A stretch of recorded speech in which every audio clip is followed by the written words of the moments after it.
Disclaimer: the following episode contains spoilers for Barbie. Don't go crying to your mum if we spoil it for you. You've been warned. Welcome to Podcapers, the official podcast for a place to hang your cape. And this week, I'm a Barbie girl in a Barbie world. Wrapped in plastic, I'm existential. What the fuck? We're talking about Barbie! Cue the music!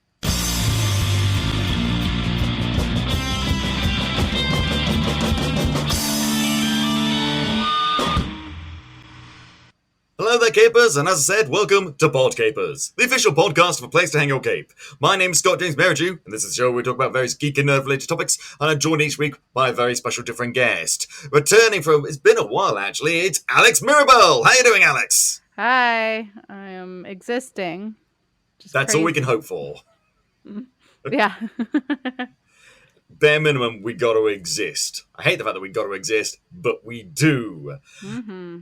And we exist in very interesting times because we're going to be talking about a movie, and there is problems with movies right now. I mean, there's problems with movies all the time, but particularly in Hollywood right now, we have got strikes up the wazoo. We talked about that before on the show. Last week we talked about it, but now that we're actually talking about a movie, it's worth us mentioning the whole, not rules per se, but the atmosphere that's surrounding critiquing films, reviewing films, analyzing films, and more importantly, promoting films. So, Alex, what's going on right now?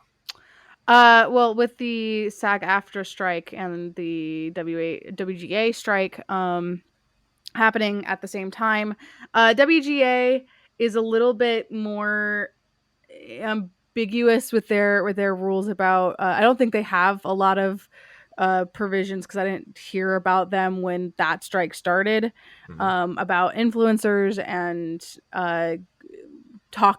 discussing stricken work. But SAG-AFTRA has been very not clear. There's still some contradicting information, but very adamant about trying to walk the line between critique and promotion. If there is contracts, which we don't have a contract, but if there are current contracts, people are obligated to keep those contracts until that work is done, and then you're done with that, even if it's promotional work, that kind of stuff. But people who are continuing afterwards, even if they have no expectation of ever joining SAG-AFTRA, it is just kind of the polite thing to do to not promote stricken material, but only critique it. Critiquing and reviewing are perfectly fine.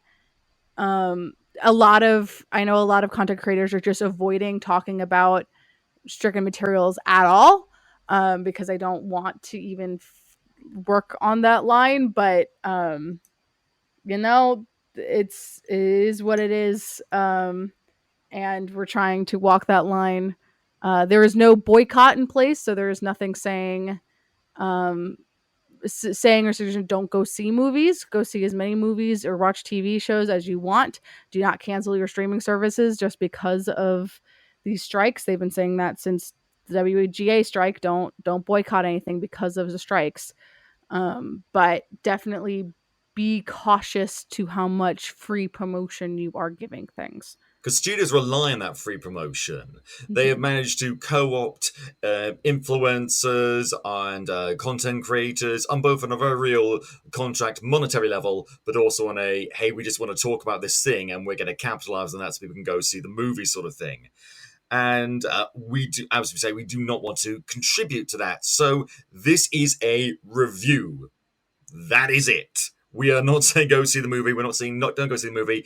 It's two people talking about our opinions. I don't know about you, Alex. My opinion of this movie is pretty positive. Yeah, same.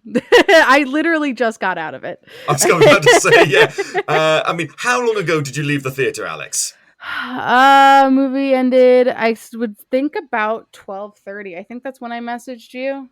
When did I message you? Well, sorry, I'm in Pacific Standard Time, so it is 12:50 right now. I texted you at 12:14. It is now 12:50 that I just got out of the movie. So we're getting some immediate reactions here. Yeah. We're getting fresh thoughts right from the mind hole. And so, I mean, as someone who has two writing degrees and has had a very brief and uneventful and unremarkable, but still very much real career in writing.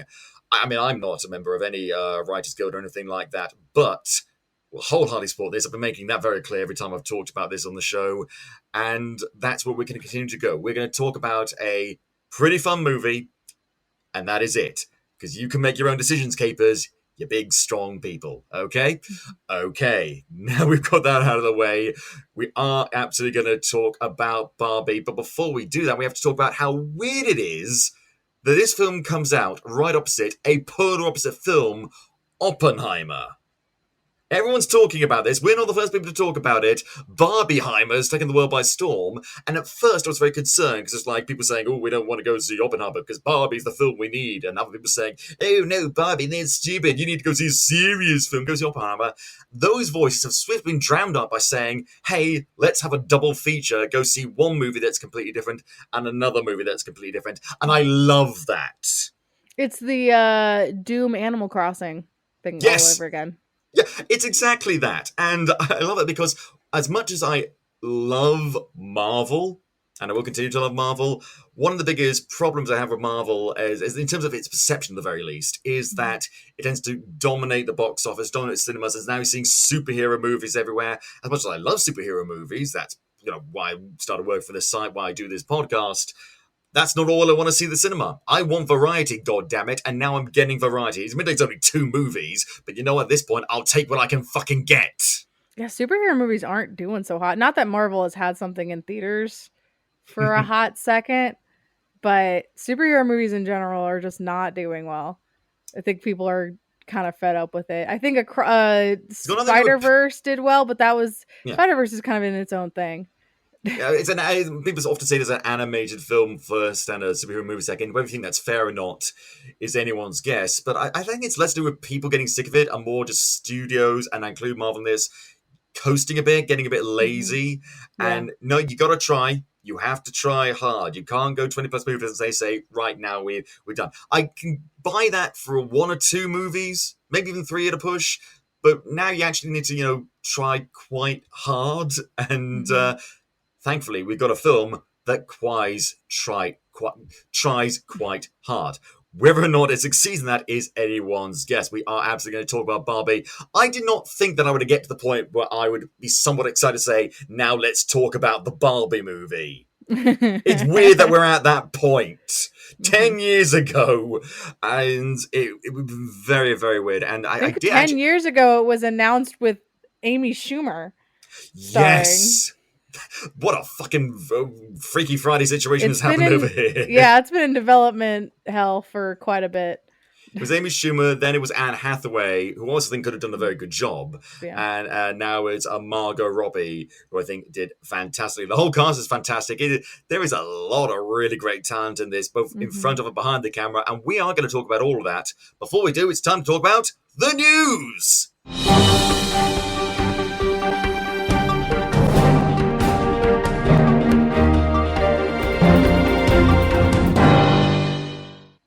So continue on what we're talking about the writers and actors strike. Many people have been very vocal about that, from Fran Drescher, the head of SAG-AFTRA, all the way down to smaller people like Adam Conover. Actually, has been very vocal online and even in the news a little bit. Very big fan of his. But one person who's talked about it quite a bit in a very interesting way is Chris Nolan. Talk about Oppenheimer. Christopher Nolan has talked about comparing the proliferation, the rise of AI, particularly in film and media, with the nuclear bomb and Oppenheimer's portent of destruction. But he had a very interesting point to make, and many people, we're not the first people to break this story, obviously, but he talked about how nuclear weapons, whilst devastating in their destruction, is limited by the fact that it costs billions, if not millions, of pounds and dollars to make, and it requires a vast number of people to just make just one. So really, the people can make it are armies and governments individuals and even certain companies can't buy it. I don't see Jeff Bezos getting his own nuclear weapon anytime soon. God, I hope not. God, I said that and immediately regretted it. Oh God. Yeah, no, don't. That's He's gonna hear so this and it's far just off. like, I can't go into space, so I shall blow up the moon. No, but AI can be harnessed by individuals and studios and companies, and its effects can be potentially devastating because, let me put it this way, let me quote random thing. Let's quote that one episode of Community where Keith David talks about how he encourages white people. Remember that scene from that show? No? No. For God's sake, Alex, watch Community. But I do watch Community. I've watched Community a few times, but I do not remember this. So they're at a wedding, and Keith David is saying, like, I used to be in the tech industry, and when you're the only black person in the tech industry, you have to develop mechanisms to cope and to ingratiate yourself with other people. And so he says, I used to be addicted to encouraging white people. But then he says this one thing, this has always stuck with me. You need, with everything, you need to put a lid on it. Because if you don't put a lid on it, there's no lid. This is the thing with AI. This is what Christopher Nolan is talking about, what everyone is talking about when it comes to studios. The people, studios saying, oh, we just want to use AI for this one little thing here, then little thing there. But there's no lid on it. Mm. And the technology in of itself has no lid. Whether you think it works or doesn't, there are limitations to nuclear weapons. There are no limitations to AI, except for the amount of lives it could potentially ruin, the amount of cash it can take away, wages it can take away from real hardworking people. Again, that has low limit.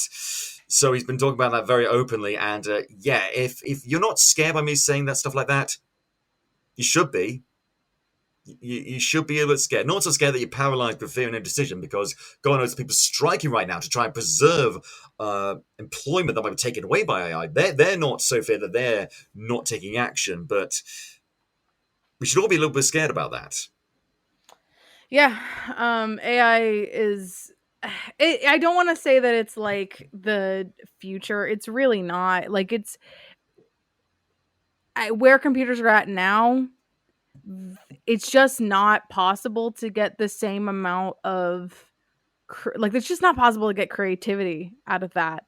It's not possible to make art with AI. No matter who tells you otherwise, no matter how many words they put into whatever, it's not going to make art. It's just going to be something. It's going to be an aggregation of a lot of different things. There was a joke that somebody like went into Chat GDP and asked them like who would be better for you to replace, a CEO or a writer, and Chat GDP itself wrote a whole freaking thing about how it would be CEOs, because CEOs are consistent. They have one mode. They have a money making. They in themselves are algorithmic. They're not. There's no creativity in that process. It is just pushing forward and not pushing any boundaries. Growth. Yeah. And so that's like, computers are great for that. They're not great for making art. They can't. Because you need to have a soul to do that. Mm-hmm. If you don't put a lid on it, there's no lid. Thankfully, though, there are some pretty good art coming out. For example, we've just got the trailer for Invincible Season 2, as well as a special featuring focusing on the character of Atom Eve, played by Jill Jacobs, another Community reference. Another reason why you should watch Invincible, Alex! Watch like the first 2 episodes. This is my soapbox. I'm fucking sick of rated R superheroes. It's not interesting. The Boys, I watched all of season 1 of The Boys. I hated it. And watched like 4 episodes of season 2. I watched 2 episodes of Invincible, and I'm like, this is unnecessary. It's like the gore is excessive and unnecessary. Like, I love gore. Saw is my favorite horror franchise. Oh god. And I am sick of gory superheroes. It's just not interesting anymore. What if Superman was evil? I don't know. Ask the 4 other shows that have done it. Like, I don't care. It's not interesting anymore. Homelander's not interesting. fucking mustache man from Invincible's not interesting. Well, that was grim. I get where you're coming from. It's just been done to death at this point. Well, I would argue it hasn't been done to death. I would argue the ratio is weighted against the gore and the R-rated superheroes more than it is towards it. But if you're sick of it, you're sick of it. I get it. I think Invincible, at least season 1, does enough to keep you interested beyond that. But I'm not going to tell you to watch something you don't want to watch. Having said that, they announced the trailer. I'm not going to go through the trailer for you because it looks really, really cool. But I am going to list off. They put at the end of the credits, and frankly, more stuff. People should do this. A list of all the voice actors that are going to be in this, aside from the main cast that we've already gotten. And I'm going to list them off a rapid fire. Here we go. So in the season 2 Invincible, we're going to have playing various characters: Chloe Bennett, Rob Delaney, Luke Macfarlane, Jay Farrow, Rhea Seehorn, Carrie Walgren, Chantal Vasanten, Cliff Curtis, Callista Flockhart, Scoot McNairy, Leah Thompson, Cam Nicoli, Peter Cullen, Tim Robinson, Eric Bowser, Sterling K. Brown, Tatiana Maslany, David Diggs, Ella Purnell, Lincoln Bowden, Josh Keaton, Paul F. Tompkins, Ben Schwartz, Micah Ailing, Cleveland Berto, and Phil the motherfucking Ma! That's too many people. No, it isn't! It's a lot of people for like that's I don't know. It's like it's when it becomes a spectacle of look who we got and not actually like it's stunt casting. Well, there's lots of very, very well-known people, but do you really think Phil Lamar is going to go for a role that he's not right for? I mean, Phil Lamar does everything. There's no because he's right for everything. There's no animation project that Phil Lamar's not going to be in. But I'm mostly referring to like the people that are not voice actors, and there's a lot of them. There's a lot of them in these kinds of shows too, because they're like, it's not being pushed forward as an animated project. It's being pushed forward as a vehicle for a live action actor that is animated. But if that makes any sense. That does make sense, and I know exactly what you're talking about, but there's also a lot, I think all of these actors have done voice acting roles in the past. Not as much as other people, as like some of the people on that list. I'm not going to stand here and say that Callista Flockhart has done as many voice acting roles as Josh Keaton, because that's just not true, but that doesn't mean she hasn't done it before. Although saying that out loud, I can't remember a single instance of her doing voice acting before. That was probably a bad example. but still, I'm looking forward to it. I think it's neat. I have the same... Like, I get really excited seeing the cast for the Audible Sandman. Whenever they talk about that, even though like they've gotten well past the most interesting storylines of Sandman and are now just kind of, I mean, it's an audiobook. Like, it's an audiobook of the comic. So there's just like almost straight 1-for-1 an adaptation. And there are some real stinkers. I love Neil. There's some real stinkers in there and some real weird ones. But it is fun to listen to when like it's cool finding like having one of those side episodes where it focuses so heavily on the talent of one person that's not usually a voice actor. I mean, you could very well be right, but I don't want to talk about that anymore. I want to ask you this one extra thing. Mm-hmm. Have you seen the trailer for the upcoming film with Simon Pegg where Neil Gaiman voices a talking mongoose? I have not. That sounds interesting. It looks interesting. This is a real thing, Capers. Nandor something or other and the talking mongoose, I think it's called. It looks really weird, but yeah, Neil Gaiman is... And you don't see him in the trailer, but you do hear his voice. That's really good. I say all this, and I'm still watching My Adventures with Superman, which is not as gory, not so far, not gory. But it is an Adult Swim show. It is like it is technically an Adult Swim show, but it's not going to be gory at all. And the reason for that is, I don't think it's very adult at all. No, the reason they're doing it is because they just put it on there so they can put it on HBO Max, whatever the fuck they're calling it these days. They could have done it on Cartoon Network. Yeah, they could have done, but for some reason, um, they needed to do It would be both. considered a kids show if they did Yeah, but that. they're targeting it to kids. It is made primarily for Not children. really. I've been watching it. It's like it's not like inappropriate comedy, but it feels much more like a show geared for adults than like What's that? Young Young Justice adults. was. Yeah. And even Young Justice eventually got adult because it was canceled and then there's a long break. Yeah. But I don't know, I like My Adventures with Superman. It's been cool so far. And it doesn't feel like it's like being like we have this excuse to go wild, so we're just going to not do anything. We're just going to go crazy. And Harley, I honestly I have the same critique about Harley Quinn. I love that show. But I have the same issue with that. A lot of episodes are just like, we're rated R, so we can do whatever the hell we want. And it's like not, you don't do anything interesting with that. You just make it gross. Is this what it feels like when you have to listen to me rant on and on about Yeah, something? exactly. Oh God! Oh, this is a dark reflection to look into. Oh no! So I'm going to change tracks quickly. Last thing we want to talk about, we've already waffled on for so long. DC Studios has announced they're going to do an animated film based on Crisis on Infinite Earths and Watchmen. They sure do animated adaptations. Yes, they do. Oh God! And they are maybe a third of the time good. Like the straight and this, I feel like the straight adaptations are easier for them to seriously fuck up Yeah. than the like original stories. God, looking at you, Killing Joke. Yeah, Killing Joke. Like it's Killing Joke versus Flashpoint, right? Like Flashpoint's really good. Killing Joke sucks so bad.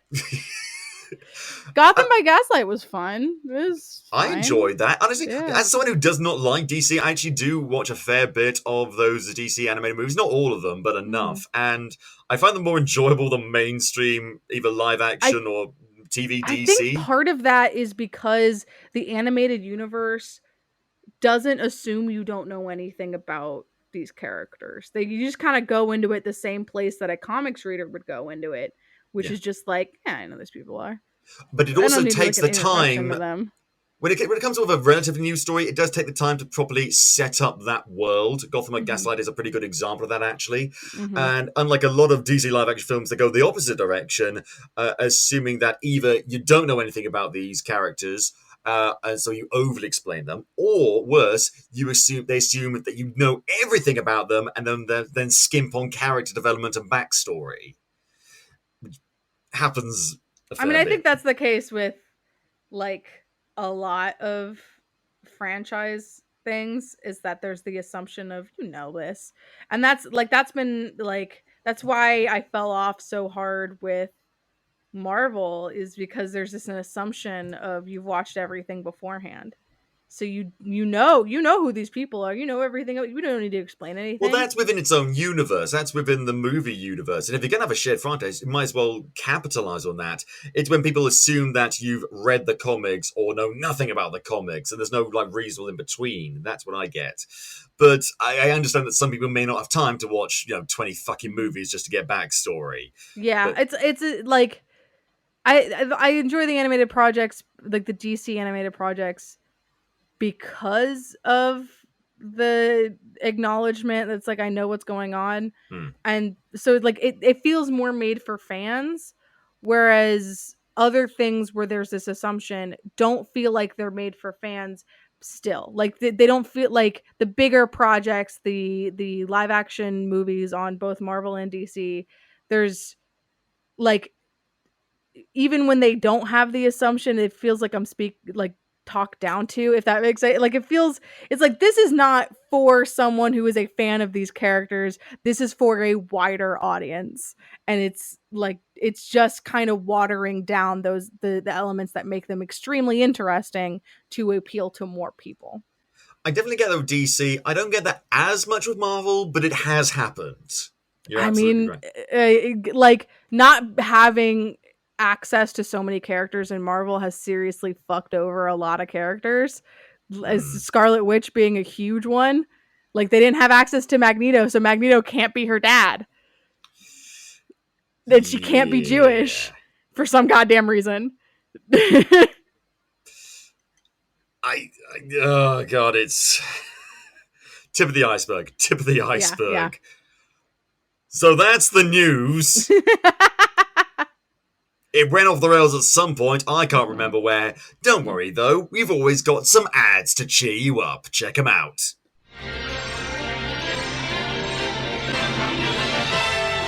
And now we're pleased to bring you our feature presentation. I hate the Lego movie. You know why? Because it doesn't have Margot Robbie?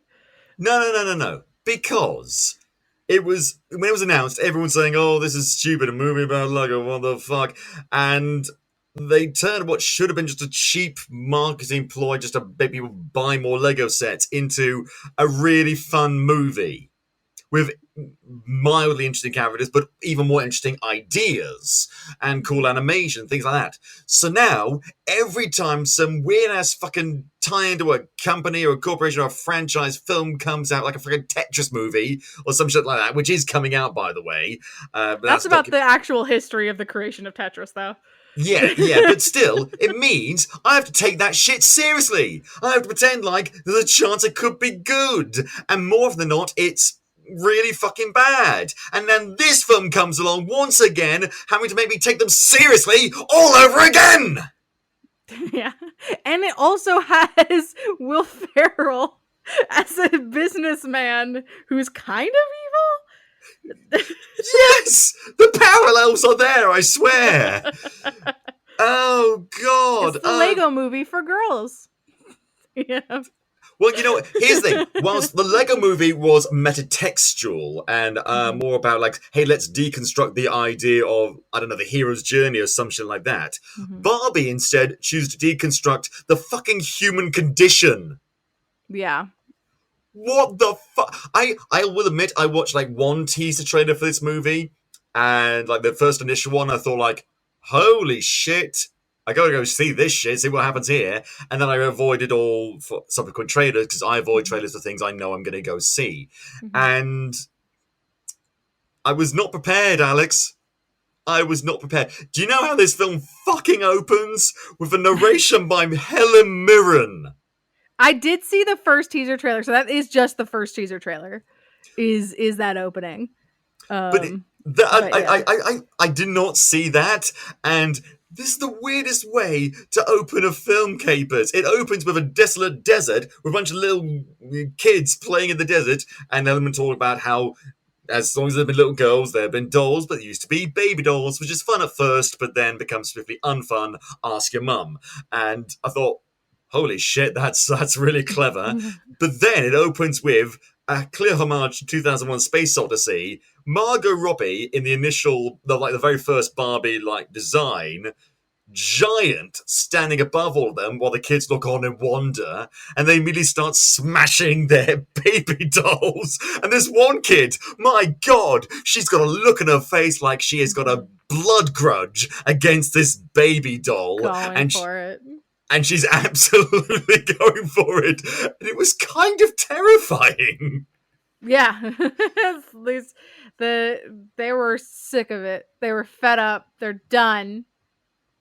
It was, and then the film goes on. Helen Mirren explains, and here's the thing I want to say: I love Helen Mirren, I love her narration in this, but it falls into the trap that so many films do these days of starting with a narration, having them pop up one or two times after that, and then they're pretty much forgotten about. Like, be consistent with your narration, okay? Yeah, it's weird, but we also got semi-referential non-diegetic music from Lizzo, which is also kind of narrating, which is very good. That was really cool because, we open up with a brief description of how this whole fucking world works. Turns out, Barbie is very much a doll created by Mattel, who is a very central presence in this film. It's weird. But this has caused... We're going to get to that, don't you worry. Yeah. But then it comes... as best I can understand, it basically showed that there's like this bubble demi-plane or something. I don't know what. They don't explain it, which frankly was a probably smart move, called Barbieland, where Barbies and Kens and the other Mattel Barbie line products exist in their own world that is mildly influenced by our world, I guess. And if you think how pink is this going to be on a scale from 0 to... It is. It's exceedingly pink. It's in a way that is both very garish but also kind of pleasant to look at. I don't know. The cinematographer for this film is Rodrigo Prieto, and I think they did a good job, frankly, because it didn't burn my eyes, but also just like this is kind of hard to look at, but I can't stop. Yeah, they did such a good job emulating those toys. It's just like that's what they look like. It's like they took those toys and made them full sized for the cast. Yeah, and we've got the Lizard song, as you say, but also they talk about how Barbie has influenced the world in a very positive way, showing that women can be doctors and astronauts and physicists and all these sorts of things, and it's like, I think I see where this is going, and I'm scared, but I like it. We're gonna all civil rights and all women's rights have been solved forever because of Barbie. And yet, after we do that, immediately the film pisses me off because it shows this character, Midge, played by Emerald Fennella, who is fucking awesome. She's pregnant, Barbie's pregnant friend, and they put her in a movie, and then Helen Mirren says, actually, let's not look at that because, a pregnant Barbie is gross, or something like that. And I thought to myself, no, you go back and give Emerald Fennella the attention she deserves. She doesn't even get a line in this film. How dare you? I was actually shocked with because she was in the promotional material, and I think it's just because Midge is a funny joke. Was actually a Barbie doll that existed that was like, hey, why? Why do we need pregnant Barbie that you can pull out her tummy and there's a baby inside of it? Yeah, and this becomes even weirder when they reveal all the weird Barbies later on. They discontinue Barbies. And Midge is not there. Yeah. She has her own house. She's not living with the weird Barbies. So clearly people like Midge enough. Maybe it's because Midge is not a Barbie. She's Midge. Maybe. I don't know. She's a different person. Honestly, I'm less concerned about Midge and more concerned the fact that they didn't give Emerald Fennella, who's a fantastic actor and filmmaker, any lines whatsoever. She's just kind of there. But not even in that sort of Wayne's World way where she starts to say something and then she's like, no, wait, where are you going? Come back, please. Something like that. No, they didn't do anything like that. Oh, God. But then we see all the different Barbies. And Margot Robbie plays, quote-unquote, stereotypical Barbie. That's literally her character name. And when she's to all the other Barbies, played by... Again, another rapid roster rundown. You got Hari Nef, you got Issa Rae, Alexandra Shipp, Emma Mackey, who I'm convinced was cast purely because of resemblance to Margot Robbie. But then it's kind of uncanny. It's kind of uncanny, but also then you realise that a good chunk of the cast of her show, Sex Education, is in this movie. It's kind of weird.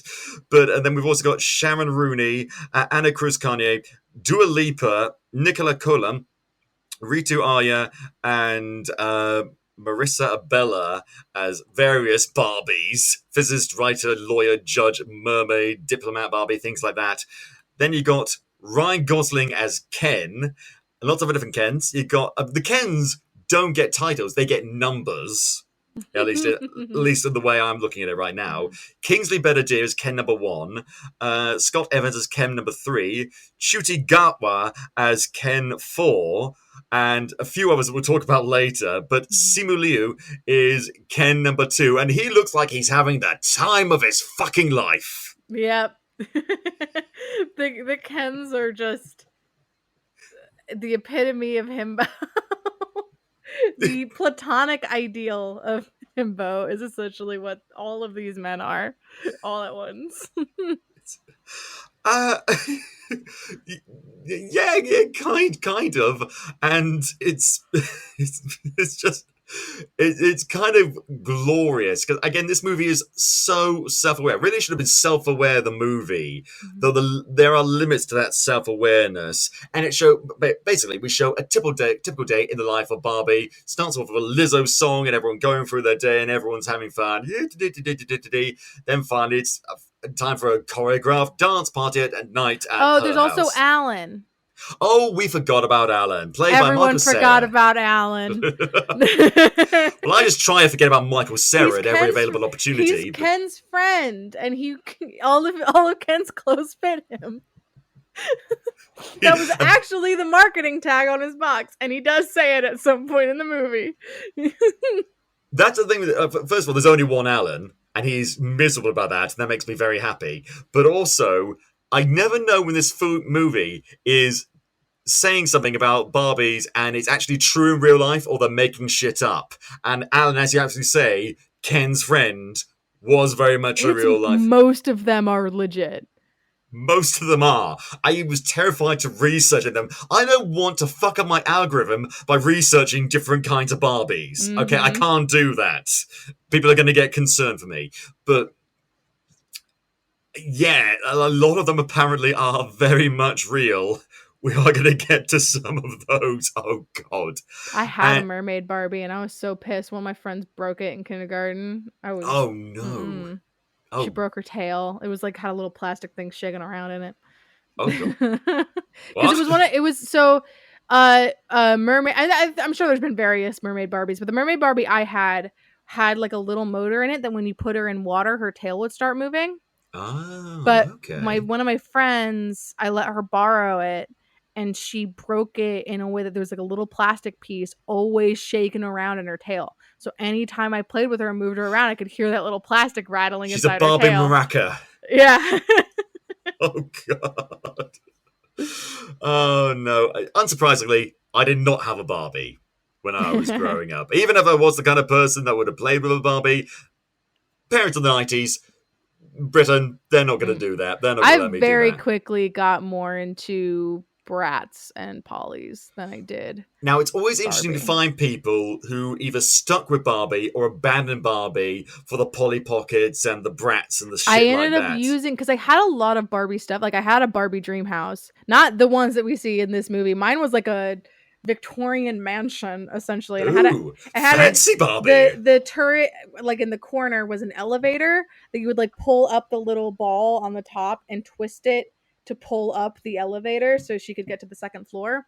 But the string, I think, broke inside of it, and so it didn't do it. And so I had to like just push. You could just hear and me pushing the elevator up. The cable broke and Barbie plummeted to her death. Yeah. It did not go well, but I ended up using those a lot for Bratz, which is funny because Barbies are significantly taller than Bratz dolls, and so nothing fit. Nothing worked correctly. The Bratz were all in a much bigger house. Complete tangent right now. Mm-hmm. Did you ever watch the Bratz live action movie? I didn't know there was a live action Bratz movie. I watched some of the animated ones. Okay. I know there's a bunch of video games as well, but yeah, Bratz Rock Angels I played so much of on like it was a PC game. I played that several times. It is a very weird game. I imagine any game with the word Bratz in the title is going to be a weird game. Did you play any Barbie video games, of which there are slightly many? Yes. And actually one of them is still on my Amazon wish list because I want to play it again. It was like one of those like it's Barbie as Rapunzel, and it's like a sequel to the movie Barbie Rapunzel, where the witch comes back and she turns everything gray and turns the prince to stone, and you have to color in the castle to get the color back and then save your husband. And Barbie's like, bitch, this is a job for Rainbow Bright, not me. Yeah, I loved that game. I had like a really soft spot for like coloring games. And so like I want to play that game again. I like the coloring of it. And you get to like Go for it. You also get to renovate the mansion because it gets into decay because it's been destroyed or because of the gray, and so you get to renovate it essentially and like pick out a new stairwell and pick out a new throne to really brighten everything up. So honestly, Barbie should be thanking the witch because it gives her an excuse to really work on the renovations she's been wanting to work on. Oh dear sweet Jesus. Right. Oh, it's a Barbie secret agent, but that was a whole different concept and game, and that was also very fun. Anyway. Well, here's one of the last question I want to ask about this, because unless I'm very much mistaken, you've got a brother, right? Yes. Right. Did he ever have like I think it's G.I. Joe? He never got into dolls. It was cars. He had a huge car, like Hot Wheels car collection that turned into when the Pixar movie came out, Cars. Like they had these like really nice quality like models of all of the cars, different variations on them, and he had almost every single one, if not all of them.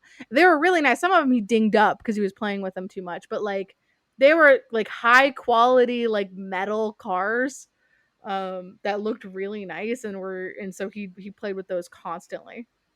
The reason why I ask is because when I was a kid, we didn't have G.I. Joes or those sort of anything like that in the United Kingdom. We had this other separate thing. I don't know if it's by the same people or a completely different company. We had this thing called Action Man. I've not heard of that.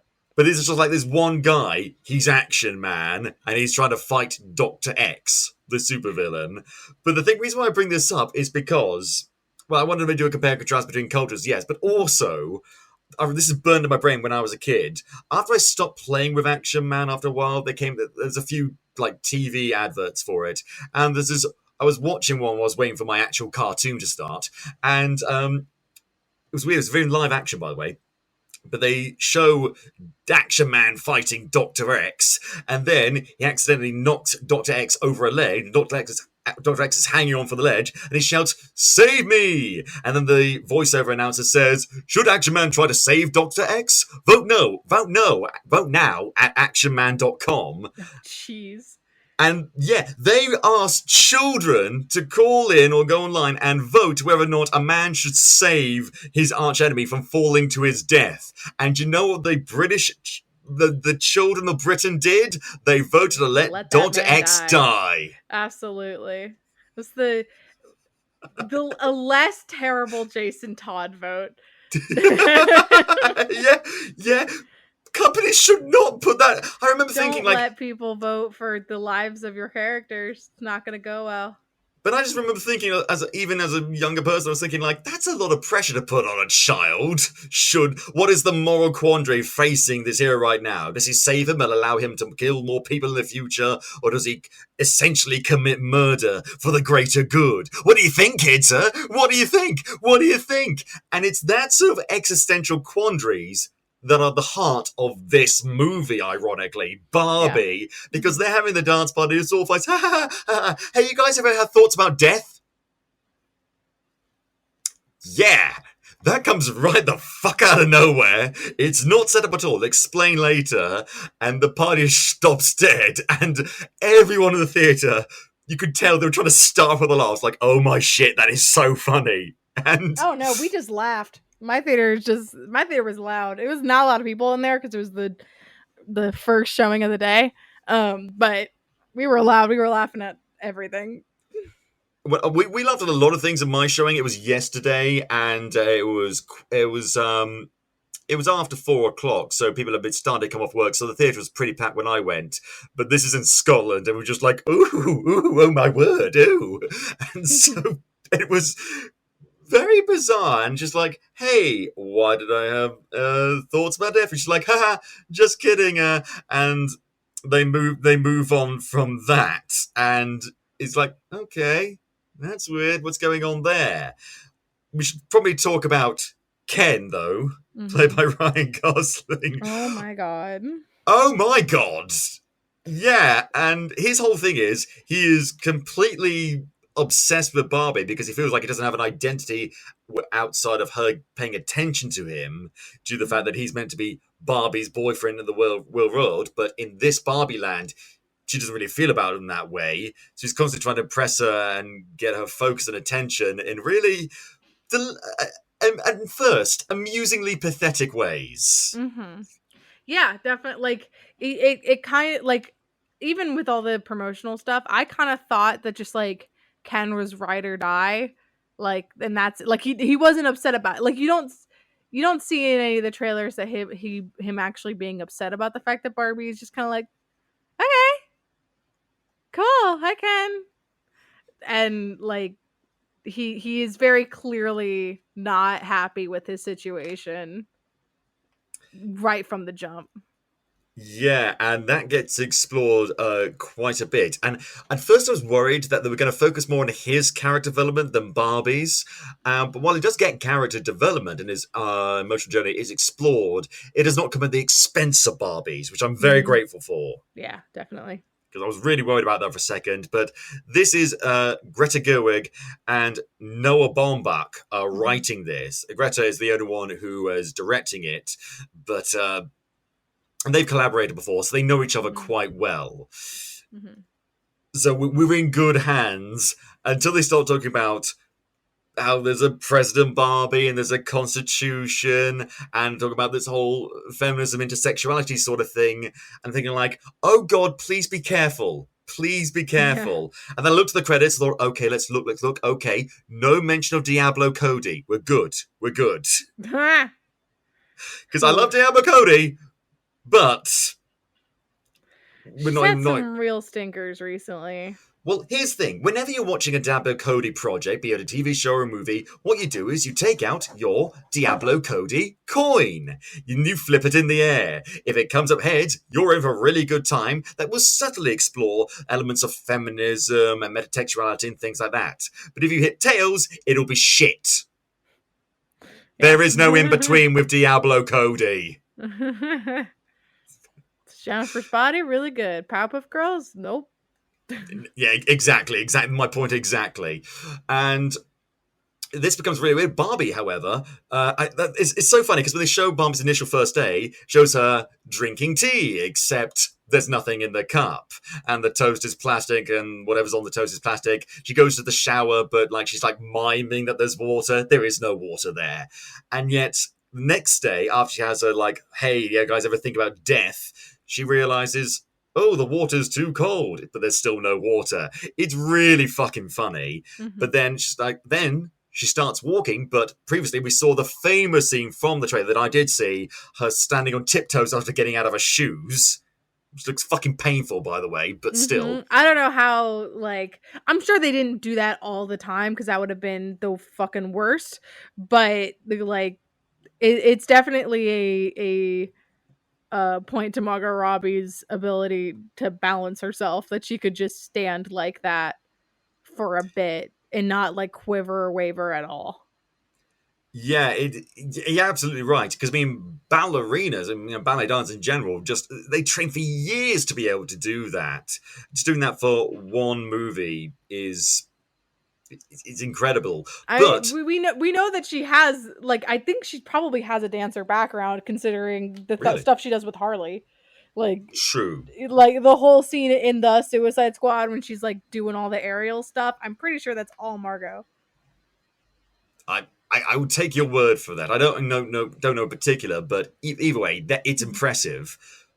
Next day, however, she tries to do the same thing but falls over, and it's revealed to everyone that she is standing flat on her feet, and they act like this is the most disgusting thing they've ever seen, literally vomiting and stuff like that, and it's quite hilarious. But then they send her to Weird Barbie, played by Kate McKinnon. Not only is this great casting, but this is when I started to realize, okay, this movie is actually going to be really, really good, because as soon as it said Weird Barbie, I knew exactly what they were talking about. Mm-hmm. Even though I never had a Barbie, we all know someone who's had a weird Barbie because they played a little bit too hard. The Cynthia doll from Rugrats. Exactly, yes. and they cast Kate McKinnon as her, and I love Kate McKinnon, but much like Diablo Cody, a lot of film roles, she can be a little bit obnoxious. Not all of them, but a lot. She's not in this one. In this one, she is actually spot on performance, really. Being like the sort of this wise sage who has gone so used to being weird that she's kind of like fully accepted it, and that completely shines through in her performance. Absolutely. And I love Kate McKinnon. she's great. She's just great in general. I'm not going to tell like every performance she's ever done, but I do think she's a great actor, and I do love her, and she's great in this, and she's great because she can effectively explain what's going on with Barbie. Like, hey, you opened a portal between Barbie world and the real world, and it's fucking shit up. This is the paraphrased version, but that's essentially what she talks about in a way that makes sense and doesn't at the same time, but lets you know that as the audience, you don't need to. It doesn't need to make sense. Yeah, it's don't fucking worry about Barbie. This is not what we're here for. Mm-hmm. We're not here for quantum physics with Barbie or Skipper. Mm-hmm. And what's she got to do? She's got to go to the real world to find the girl that's playing with her and is getting like existential dread and even worse, cellulite. So this is something that I thought was a bit of a like gray spot. Like there's a blind spot in this movie in that girls don't just have Barbies be perfect all the time. That is not how girls play with Barbies. How I played with Barbies with my friends or any kind of dolls is we would have like extremely dramatic storylines. Like I don't remember exactly what happened. I think someone was being put to death. But like when I was like 7 or 8, I cried in the middle of us like playing with at my friend's house, and her mom was like, "Hey, maybe we tone it down a little bit, guys. This is maybe getting a little bit too dark." And that's little girls will just come up with epic tragic storylines with their dolls. So the idea that every girl is playing with Barbies as these perfect god beings, and then when they're not perfect god beings, they're the bad ones, and they have to go to the real world to tell the girls to chill out, is very... I think they're missing a lot of Barbie. I think there's a lot of Barbies in the real world. So when you're playing with Barbies, it's less, hey guys, let's all go to the mall. It's more, hey guys, let's topple the aristocracy and build our own military junta. Yeah. Yeah, we came up with some dark shit. There's a really good TikTok from someone, I can't remember their name, but it was like playing with Littlest Pet Shop toys and talking about like someone being executed for their crimes. It's like that is how girls play with dolls. Jesus Christ. When I played with my X-Men action figures, they just tried to beat up Magneto. There was no in-depth storytelling at all. Yeah, no, we did that fucking constantly. Action Men never did that. My God. We wouldn't need a vote to kill someone. We would just do it. Like, that Barbie's dead now. You reminded me of Jillian de Blasio when we play Dungeons and Dragons, the characters play right now. Jillian's playing a fucking psychopath, but she keeps on pretending like she's not a psychopath. Her first instinct is to murder someone that's even mildly inconveniencing us as a character. Trauma. And I'm sure Barbie does as well. She remembers seeing her father be led up to the guillotine and she wants revenge against Robespierre or something. I don't know. But she has to go to the real world. And she says goodbye to all her friends, the Kens and Alan, I guess. But then Ken, played by Ryan Gosling. I will be mentioning just the actors' names. Otherwise, we'll be here for quite some time. Oh, yeah, absolutely. You gotta just call him Ryan. So Ryan Gosling basically pops up in the car. What's the song they keep on singing in that car? It's a Cranberry song. I'm pretty sure. It is a Grammy song. I know the song, I can't remember it, but every time they get into this goddamn pink convertible, they keep on singing the same song along the radio. I would know it if someone told me. I would know it if But someone told me, but I can't remember it. yeah, Well, I can think of the song. I just can't think of the name of it. I went to the mountain. I'm pretty sure that's Cranberries. pretty sure. I'm trying to find the soundtrack, but I can't see it. I don't know. The song Barbie sings in car. It's people trying to figure out what the hell. It's Closer to Fine. Closer I am to find. Yeah. It's the Indigo Girls. It's not the Cranberries. I was gonna say, it doesn't sound like a Cranberry No, song. it's the Indigo Girls. Closer I am to find. Which is fair. That's another thing. Why aren't there lesbian Barbies? There's a trans Barbie, but there's no lesbian Barbies. Why do they all got Kens? Yeah, I mean, they mention how, hey, let's rub a like non-existent genitals together or something like that at some point in the movie. But yeah, everyone made at least some point the action figures, the dolls kiss. Mm-hmm. Or maybe they're just not referenced. I don't know. But Ken pops up in the car and he says, hey, I'm coming with you, and eventually just like browbeats her to let him come with him. And they go via car, camper van, spaceship, boat, and snowmobile. And they arrive roller skating in the real world in California. And the outfits. Yeah, I love it. The wardrobe in this movie is brilliant. So good. I mean, it's like all like almost. I think it's all legit Barbie stuff, and except for like the real people, and the shit that Ken gets into, but it's legit Barbie outfits. Yeah, like day glow neon plastic roller skates, and they're going down the street, and immediately everyone has comments, and most of the comments directed at Barbie are not friendly comments. They seem to be friendly, but they're not. And some of the comments directed by Ken, he's like, well, I think everyone seems to be quite nice to me. And then you see two guys making comments about Ken, and it's like, Oh my. Yeah, there's definitely some gay guys that are like, nice outfit. But Barbie immediately starts voicing, because here's the thing, Barbie has never had to deal with a real problem in her life until now. And in Barbieland, everything is perfect, at least for the Barbies. And so when she's just seeing people looking at her, leering at her, making comments either actively or passively, and immediately she gets... How do we describe it? She gets her the ass spider... smacked. She gets harassed and catcalled and all these sort of things, and immediately she realized something is up and something's wrong. And the fear I had from earlier was getting a bit quicker, because they explain it like the way she describes it in a very subtle, but like she knows something's wrong, but she doesn't have the proper context to give voice to it. I thought was really good. Yeah, Ken being like, there's no subtle violence to this, and she's like, no, I'm feeling subtle violence. Yes, and I thought this is really, really good.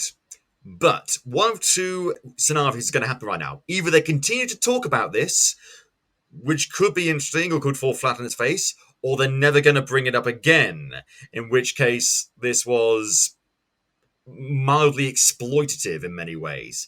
Thankfully, they do continue to talk about it. Unfortunately, it then becomes pretty much the crux of the entire movie. Yeah, it's hard to pin down a plot to this movie because it is just a series of things that just keep happening. It's not even an A plot, B plot, C plot. There's a mild disconnect, not a complete disconnect, but a mild disconnect. The main vibe I got from this point on was being political is fun. Yeah. And here's the thing. I wish I could just say they did a terrible job. I also wish I could say, actually, they handled it with grace and subtlety completely 100% throughout the entirety of the movie. And I am leaning more towards that.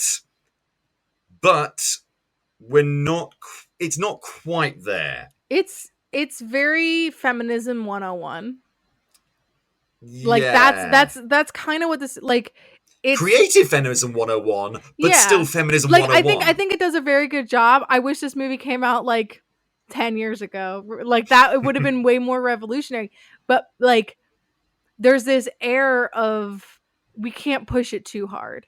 Like they can't push too hard. They have the full blessing of the company who created Barbie to make them look like fools in the movie. Like make them look like part of the same system. And it's the thing with like the same thing with Netflix. Like Netflix will produce Black Mirror that will spend a whole season shitting on them, and they come out looking better for it because like haha, see, we're in on the joke. Yeah, it feels very crafted. And in many ways, that craft works very well for the movie. And we are going to talk about that. But also, the more finely you craft something, the more artificial it seems in many ways. And we are going to go into all of that. Before we do, it's time to talk about the news. Wait, no, we've already did the news. Why did I even say that? Ads, it's ads. Check them out. I don't know. I've had a full day of working. I'm tired. Give me a break. So, Barbie and Ken, we are going to get talking about them, but before we do that, Barbie and Ken realize they got to change clothes. They immediately go into like cowboy outfits. They got arrested. Well, they go to cowboy and then they get arrested, yes. Well, no, they get arrested first and then they change their clothes and then they get arrested again for not paying for the clothes. Oh, yeah, that's right, yes. And then they get like released immediately. Because they're white. They're not going to go into that. Say, yeah. If they're white, like everyone was thinking it. Yeah, it's there. I mean, there's a lot of that in this movie. It's like it's because she's white, like that, and they call it out maybe once, and that's it. They like someone calls her white savior Barbie. But I mean, yeah, and that's a blink and you miss a moment as well. Mm-hmm. And it makes me keenly aware of the fact this movie was written and directed by two white people. Yeah, it definitely feels like something that they didn't want to go into. It's like it's that weird line where it's like we have to pick our battles. We were talking about feminism, so we couldn't possibly talk about racial inequality because those two never intersect. Yeah, it's like there's a big question of like queerness in this world. This world is extremely binary and straight. And it's like just because you have a trans actress does not mean that character is trans. So like is that character trans or is there a trans Barbie? Can we talk about that a little bit? Or is it just like she's just another Barbie and she does cool things? Oh no, we can't talk about that because she's not the main character. Why would we talk about that when she's not the main character? It's not like that would be interesting. Yeah, it would be exceedingly interesting for there to be a Barbie or a Ken that breaks that binary mold, but that's like not brought up at all in any capacity. Like there's just like Ken is Ken, Barbie is Barbie, and there's sometimes a Midge and sometimes an Alan. So like and Skipper, who is, I don't even think like they say there's a Skipper and who? They don't like focus enough for me to be able to see that there is a Skipper there. I'll be honest with you, I know a context for who Skipper was, so I thought like, is she going to say hello to a sea captain? What the hell is that? But I mean, here's the thing, I'm not a gay man, and I don't have a great handle on camp, I never really have, but even I know Barbie has been intrinsically camp for quite some time now. Mm-hmm. I've seen that episode of The Simpsons where Waylon Smithers is really into Malibu Stacy. So you'd think that a reference that, but they didn't. And in many ways, they reference the gay Ken, the magic earring Ken that got pulled because Mattel somehow didn't realize that they just made a gay Ken. Which is now, it's now like one of, I think, like there's two very expensive Barbie dolls, and one of them is Zendaya, but that's because there's literally only one in existence and she has it. And the second one is Magic Earring Ken. Oh. Because when it came out, immediately it sold out everywhere because a bunch of gay men were buying them. But here's the thing.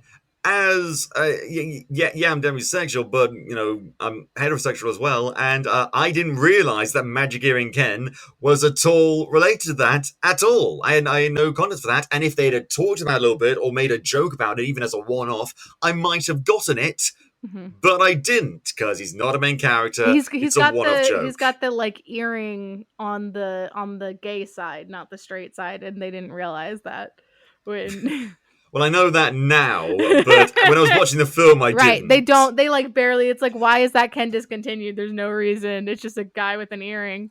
I did wonder that, but I was distracted by the fact that they also included Sugar Daddy Ken in it. Which I had not heard of before.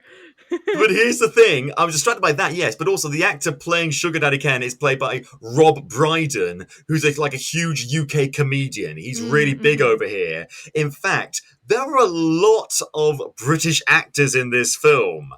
Like a distracting amount. Yeah. And I was not annoyed by that, quite the opposite. I'm so glad that I see Rob Brydon in a multi-million-dollar big picture movie because frankly he deserves that. He's fantastic. But it was like there are different. I thought to myself, there's different actors guilds over here in the UK. I got a tad concerned, but then I knew that wasn't possible. I knew that wasn't possible. Yeah, because they also have an American act. Yeah, they like I mean, this is kind of Margot Robbie's not British. She's either Australian or South African. I can never remember. She's Australian. She's Australian. That's two completely different continents, Alex. I know, and I can never remember the accents for some reason for me sound the same. But she slips quite a bit in this movie, which is crazy because she doesn't like other things I've seen her in. She does not slip that much. Like she does Harley flawlessly. I watched her in Once Upon a Time in Hollywood. Every time she does American, she does it really well. This movie, for some reason, she slips a lot. I didn't notice that as much, maybe because I was distracted by all the British actors who did not slip. This is as far as I can aware. I will say, sadly, Ncuti Gatwa going to be the next fucking Doctor, and he barely gets any lines. It's just like, no, give Ncuti Gatwa more I think lines. Dua Lipa also barely has any lines, but the few lines that she has, she's trying to do an American accent. And I was like, what? Why? Why do all the Barbies need to be American? It's quite weird. It's quite weird. We're going off a bit of tangent right now, but they eventually get released, and Barbie makes it a mission to go and try and find little girl to play with her. She goes on like a little vision quest inside her own mind to see her, and I thought it was going to be like a question of like this girl and her parents are like breaking up or something, and she's like manifesting all of her fears and insecurities through this doll. And I thought that was going to be quite good, but in fairness, I saw that coming. So I was very interested to see how they didn't do that in the end. They went. It was. Yeah, once you see like those visions, it's like Barbie is convinced. She's like, "Oh, it's the girl," but it's like it's pretty fucking obvious that it's the mom. Like the fact that she takes the doll out of the box in the Goodwill. Like if you didn't show that, there would maybe be some ambiguity. But it's like, no, it's the mom. It's all of these like images of this girl are mostly from her, like the mom's perspective. And then you remember that the credits showed that American Ferrera was going to be in this movie. Yeah, we haven't seen her yet. I think, wait a minute. Yeah. But while that's happening, Ken wanders off and he goes to this place called Century City in LA. I've never been to LA. I neither have I don't have any context for that. But he sees like slogans and advertising, people and executives in suits, and he learns what the patriarchy is. Oh no, this is much worse. It's genuinely one of the funnier ways they could have done it, though. Like, it is very funny how much he's like, I can be anything I want. It's like, no, you can't. You don't have an education. You can't even swim. It's, oh God. And yeah, it's, oh God, because it's frustrating because it's so funny and so in your face with how funny and self-aware it is, but it's also so clunky. And Are you trying to make fun of the patriarchy, or are you trying to do an actual fucking analysis of it? Because you can't do both, okay? You just can't. Either have your fun at its expense, or properly deconstruct it. This middle of the road thing you're doing is not working, and it becomes the fucking main bit of the next part of the movie. Yeah, it's very making it seem like the oppressors are idiots. And it's like, that's not the reality though. Like they're not doing it because it just sounds cool. Like that's not why people are oppressors, because they like horses. Like it's like, it really isn't. It's a very strange way of trying to frame it. It's like, well then what if they're stupid and they're not malicious in their actions, why does it exist? If there is no one who is maliciously pushing this, why, like, there are people that are malicious, like that, like it's just, they don't, there's not a bad guy in this movie, which is so strange because of how much they want to like push this idea of patriarchy bad. There's no bad person. Well, maybe, and I'm giving the movie the bit of the doubt here, maybe it's because they thought that if they gave the movie a bad guy and then that bad guy was defeated, that's like the patriarchy is solved because it all came with this one bad guy. But even then, they could sidestep that. Yeah, like the CEO would have been the easiest one to do that with. But even then, they like try to be like, oh no, he actually is doing this for the right reasons. Like, is he? Because he keeps saying he's not doing things for money, but then like he, at the very end, he's like, oh, I'm definitely doing this for money. But then there's also like, why does he give a shit about fixing Barbieland? If Ken's, I mean, this is much later. If Ken's doing gangbusters, why does he care? Like it's inconsistent. His own messaging, his own like, it's like they changed, like they had rewrites for Will Ferrell's character. And honestly, that inconsistency could have worked if they acknowledged that. If he suddenly stopped, like, wait, why am I doing this? Because here's the thing with the patriarchy, it fucking sneaks up on you. When you're a guy and it takes you a while to realize you have privilege, and sadly, it's usually because someone points that out to you. And yeah, and it's bewildering to realize, like, wait a minute, this society is geared around me. Hang on a second. And you don't realize that could have driven any of your actions before that moment. Or even if it's a slow reaction, that series of moments. And if they'd done something like that, like, because you can be part of a system without realizing you're part of the system, is the point I'm making. And if they went that direction, that would actually be interesting and subtle and metatextual and all that good stuff. But they don't do that. So it just comes off as confusing and self-defeating, as you say.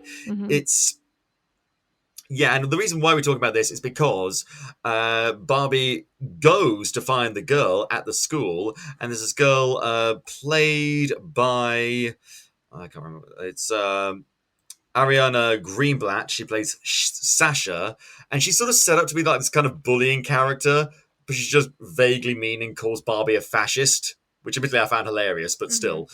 And she basically talks about how, like, I haven't played in Barbie for years. And then she goes in this long spiel about how Barbie sets back women by generations, how it's about consumerism and unrealistic body types and shit like that, and it's sexist. All the criticism that Mattel has faced for Barbie for many, many years. This will be the only time in the movie that they talk about this. Yeah, it is bringing up the things that people were levying against the movie ahead of time.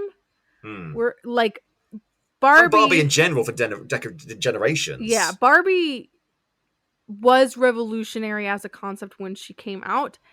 She stopped being revolutionary when that became the norm.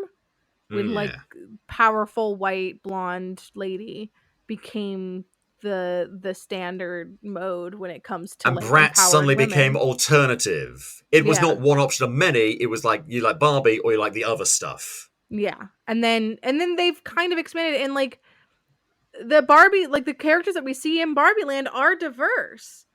So it's like it's trying to pretend that that is not a problem by having all of these Barbies that are different body types and different skin tones and just different people all together. But here's the thing with that, though. That doesn't matter in Barbieland. Yeah, it's not something that like ever comes up as like look, our Barbie is a black president. Like that's not something that ever like comes up. It's just Barbie is the president. There's no racial adversity in Barbieland, Mm-hmm. and they do talk about how the real world is all fucked up and shit like that. But and I don't think the movie was trying to show like, hey, look at what we do. But they weren't actively trying to avoid seeming like that either. Yeah. There's also like Ken kind of implies when he first comes that like he is objectified by Barbies. Like that Ken's are like overall, because he's like, I don't have this feeling anymore, and I usually have this feeling. It's like very hinted at. And then there is a little bit of like clear Ken oppression in Barbie Land. The Barbies, there's a lot of different Barbies, a lot of different body types of Barbies. There's one body type for Ken, and it is buff. Yeah. And All then there's body Alan, Kens, but... and then there's Alan, who's like, but he's Alan.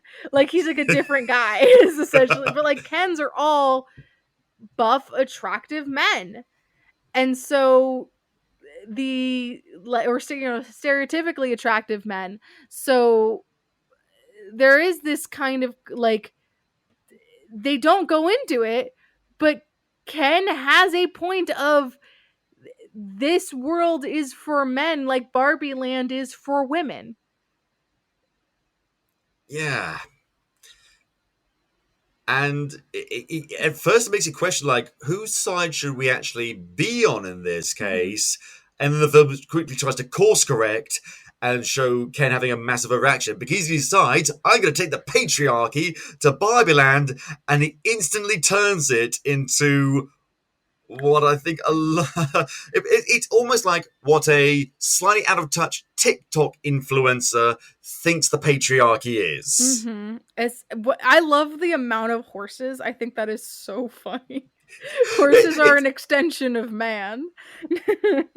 And it's funny because when I was growing up, at least, horses were considered like a girl thing. Yeah, he becomes a horse boy, which is very funny.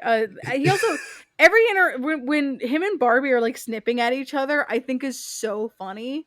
Like they're like children. Like both of them. She's like, "Don't go far." He's like, "Ooh." Like anytime he wants to do something, he's like, but I want to do this thing. And she's like, fine, go do it. Like it's not like she's not level-headed either. They're both like petulant children snipping at each other all the time. Piss off. Yeah. And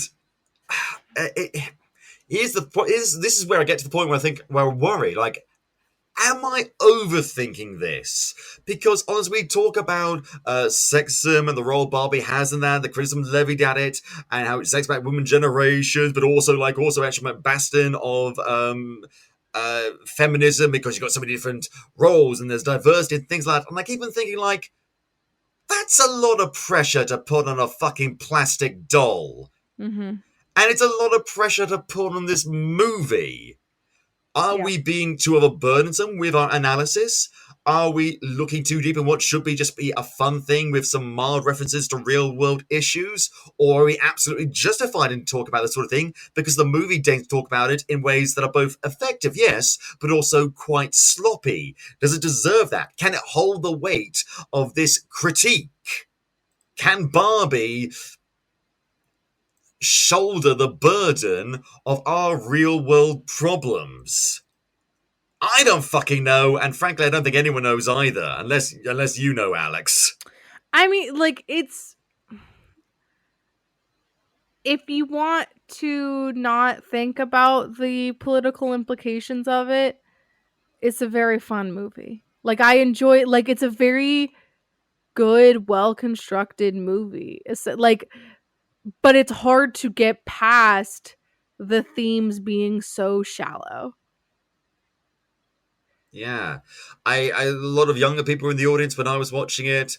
A lot of kids, a lot of teenagers, young adults, people like that, and laughed all the whole through movie. And I laughed at points through the movie, absolutely. Mhm. But I feel like the guys who escaped from Plato's cave, the allegory of the cave, like I can't go back. Yeah. I know too much now. Yeah, it's like when you already are past that, it feels pointless. I guess like there's merit for this concept to be said. Like it's not meritless. It's not completely baseless, the political messaging in this movie. It's just very basic. It's very like it's girls versus boys. It's binary, it is black and white, and it is not like there's not a lot of nuance to it. Which would be fine if they set that up initially, but then they realized, wait, actually, no, this is a bit more complicated once they go to the real world. But they don't do that. They continue with that simplicity because it's revealed that it's the mum who's been making Barbie this way because she played with the Barbie and she's been doing sketches of like depressive Barbie. Barley? Who's Barley? I don't know. But then Barbie gets taken to the headquarters of Mattel. Yeah. And this is so fucking weird because they realize that Barbie's been going out in the world. And apparently, this has happened before, and they're just constantly on the search for Barbies getting loose from Barbie world. And it made me wonder, like, is this the real world, or this is like a weird version of our world where people just know that toys can come from extra-dimensional sources? It made me question this world, and frankly, I should never do that in a Barbie movie. Yeah, I shouldn't be definitely. doing that. Like they kind of just like the FBI calls and they're like, "Hey, it's happening again." Like it's just something that they have to deal with sometimes. It's like, which is funny, okay. But then you think about it. Yeah, and it's like, what? Sure, I guess. Like, yeah, more than anything, Mattel, like everyone else, like every like human kind of feels normal. There's a little bit of exaggeration with how awful the men are, but Will Ferrell. yeah, everyone else, like Mattel is like this extra like Mattel itself is this extra dimensional space. No one acts normally in Mattel. They're all just fucking weirdos. They're all like the very like I've been rewatching Adventure Time lately because I never finished it, and I was like, look, I'm having a crisis. I'll just watch Adventure Time. And there's an episode very early on where Finn and Jake unfreeze businessmen from an iceberg, and they are purposeless unless they're given a job. And they go way too far in it, but they are just like, we are businessmen, and they wear suits, and they're constantly making coffee and making innovations, and it's like that's those guys. They're the iceberg businessmen. Like that's what these. But Adventure Time is a cartoon, right? A surreal cartoon. This is slightly surreal, but not surreal enough, and it's also live action that limits that. And it's kind of weird. And I kept thinking, like, is there a point to this? What's the purpose? And then Barbie says, like, I want to talk about how a woman can be anything. And it's like, so can I talk to the CEO of Mattel? I'm assuming that's a woman. Oh, that's not? Oh. It's like, has there ever been a woman CEO? And it's like, how dare you? Yes, there was this one person and maybe someone else at some point. I don't know. And that's funny. And it is a bit of subtle, like, jab at Mattel, yes. But then they distracted from it by trying to shove Barbie inside a box. Yeah. I mean, Mattel's CEO is a man. Like, and has been a man since at least 2018. Is when Jan Kreitz became CEO. And I highly doubt that Mattel has had a female CEO in a very long time, if ever. So like it is again the corporation pretending they're in on the joke. When that could, as you said before, that could have worked 10 years ago, Mhm. but we live in the time of Jeff Bezos and Elon Musk and all these other fuckwits. And even if we were okay with that sort of humor being in the joke, we're not gonna buy it. Yeah, Like, it's like, I know, like, this movie would not have been made without Mattel's blessing. That's how this works. But it feels so hollow to have them be in charge. Like, it's like, this is the move. This is the. It's like if during the Super Mario Bros. Movie, they were constantly shitting on Nintendo. And Nintendo was like, haha, see how funny that is that we like that we delete things off of YouTube for no fucking reason that perfectly fall under fair use, and we don't let people play our games past like 10 years.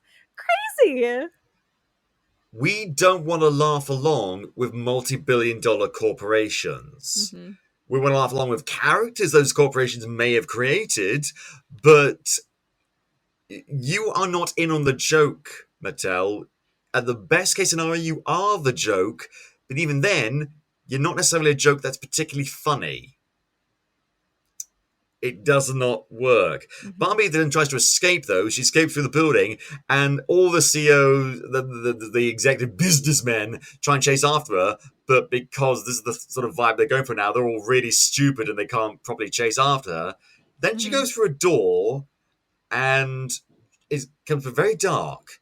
And she goes into a corridor and finds herself in a kitchen with Rhea Perlman. Yeah. I thought, okay. I was so baffled about what it's like. Okay, there are other toy extra dimensional spaces that live in the Mattel building. Yeah, I thought they were going to go I to thought like she was other another Mattel toy. properties. I thought she was another toy. I was like, I don't know any old lady toys. Coming this summer, it's new Granny Doll. Yeah. She What's bakes going on cookies. here?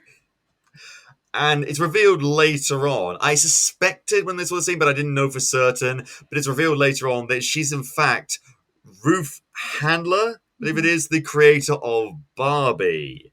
Her ghost has a office on the 17th floor, is what Will Ferrell says about that.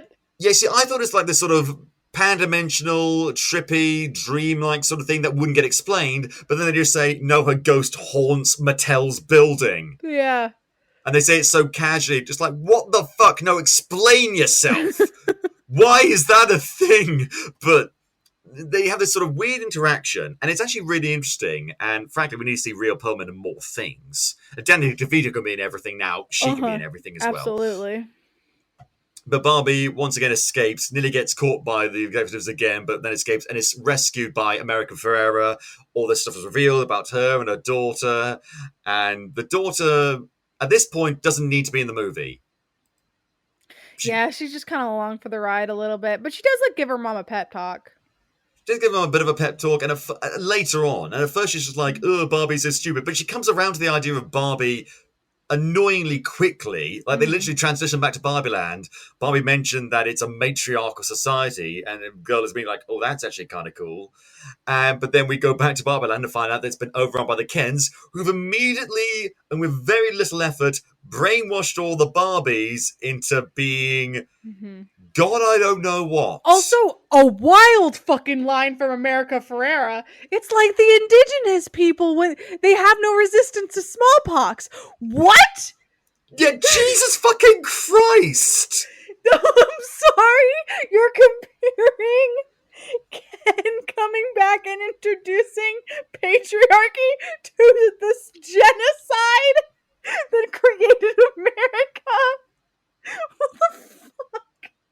As a man who lives in what was previously one of the biggest colonial juggernauts the entire world has ever seen, I was offended. Like I was fully baffled by the choice to write that line into the movie. You didn't need to make that comparison. Like, and not only did they make the comparison, it's a drive-by comparison. It's literally you just quoted that line in its entirety, and no one even makes a comment after that. No one references that she said that, because it's like either you were trying to make a comparison that patriarchy is a disease, which fair, yes, but it's not Yeah. like an act. It requires people to buy into it. No one Not- says, I'd like one smallpox, please. yeah, like, or you're saying that like those poor indigenous people were too stupid to not take the smallpox blankets. It's not even like fuck you are can make the wrong disease here? reference. You can just like say it's like they've got to have. It's like a disease. They have Yeah. no natural immunity to it, so they fell ill, and that's a perfectly that's fine all you need to comparison. say. But they literally said indigenous people and smallpox. She said a year too, and I can't remember what it was, 15 something, but I just so baffling. Like it's like Clumsy. why did that line need to be there? I don't. The same thing with white savior Barbie. It's like, yeah, white savior Barbie. I do appreciate that she's like she's even Barbie's confused by that line. She's like, no, your mom you just heard your mom give me that idea, right? Like your mom came up with it. If you're gonna bring up this heavy material, you need to give it its due deference. Even the whole patriarchy thing, as clumsily as it is occasionally done in this movie, they do at least focus on it. They focus on feminism and the nature of the patriarchy. Whether you think they focus on a good way or a bad way, that's up to you. But it is focused on. You can't just lob a fucking powerful issue grenade into the room and then duck out immediately. You can't do that. Yeah, I don't. A wild line to just throw in there. God's sake. And on that fucking bombshell, it's time for some more ads. Check them out. So now in Barbieland, the Kens are all in charge. They'd taken all the Barbie dream houses and turned into their, what was it, Man Dojo Casa House? Yeah. Is Dojo Mojo Casa House. No, it's Mojo Dojo Casa House. Mojo Dojo. Sure. And immediately I thought, like, is it bad that I like that name? Am I part of the problem? But yeah, it's like you don't need to say dojo if you're saying house, and you don't need to say casa either. It's like, no, but it sounds cool. It does sound cool. Oh God. but and all the Barbies are now like French maids and shit. It's yeah, it's like it's everyone is like the government assigned girlfriend, essentially. Vibes. The future incels want. It's the whole TikTok influencer idea of what the patriarchy is. And at first it's kind of funny, but then they spent a lot of time talking about this. I thought we were going to spend more time in the real world, but apparently not. Now we're back in Barbieland. And that's a sentence I never thought I'd say. I'm saying a lot of new things today, and I don't like it. Yeah, I mean, basically the entire rest of this movie is in Barbieland. Like, the last, 30 minutes to an hour is in Barbieland. Which is a lot of the fish out of water, transportation movies like that usually just stay in the real world. So it's interesting that they would go back and then stay there. I guess. But then it becomes like, oh, how are we going to save Barbieland? And they talk with Weird Barbie once again. And the thing you mentioned earlier about the whole white savior thing leading to, no, it was your mum that came with the idea. Basically, America Ferrera goes on a completely unnaturalistic but kind of needed rant about what it means to be a woman and the perspective thereof. And the contradictions of what you need to be for other people to accept you. And it was a very that is the core of the movie. And is that women are complex, but there's no complexity in their stance on then how do we deal with that? How do we push forward with that? There's no complexity. It's just the patriarchy shouldn't exist. It's like, okay, then how are you going to do that? You're not going to do it the same way you do it in this movie. That's not anything. Because literally they just repeat that speech over and over again to all the different Barbies that have been brainwashed by the patriarchy, and that immediately snaps them out of it. And At first, I thought that was kind of clever, just like, oh, hey, talking about the kind of stuff helps people break out of it. But it's still, as you say, very simplistic. It's also wild because none of those Barbies have lived that experience. Literally none of them. Yeah. So why would that help them? Why would knowing the contradictions of real life women help them to break out of the conditioning of the hyper patriarchy? It's very, very weird. The movie, again, hopes to distract you by the fact that they show you a Barbie whose breasts inflate when you move her arm up. Yeah, grown-up Skipper. That exists. We are in the dumbest timeline. We really are. Oh, God. And that's when we get introduced to Sugar Daddy Rob Brydon. That whole scene happens. We also get a scene earlier with John Cena as a mermaid. Yeah, it's what happened. So John Cena is now Ken Mermaid. Where was he before? Did Dua Lipa just like constrain him to the ocean? Was she like, you do not like get the to Titans leave, down Ken. below. You are my man, and you do not leave the ocean ever. Like, where was Ken this whole time? What's funny about this is apparently Margot Robbie bumped into John Cena while they were shooting this movie, and he was doing another movie, again, both in, I think it was England, down in Leavesden, where the big studio is, and she asked him, hey, you want to be in my movie as a merman? And he said, yes. That's why he's only in this one scene for 1 second. I think he's in the background of other things. I think he's with Dua Lipa a few times. But yeah, it's like him and Dua Lipa. I don't think either of them were on set. It seems like it feels like they were filmed separately from everyone else. It's not the weirdest thing in the movie at this point, let's be honest. Right, definitely. But they go about, and then they do this whole thing where they try and use the Ken's masculinity against them by turning them against each other, leading to a big Ken war to distract them from voting in the Barbie Parliament. Barbie government, I don't know what they got going on there. Yeah, that was so weird, because it's like, wait, how did they not just like make it happen? Why did they need to vote? Are they Democrats? Are all the Barbies Democrats? They just wait on things and don't vote on them?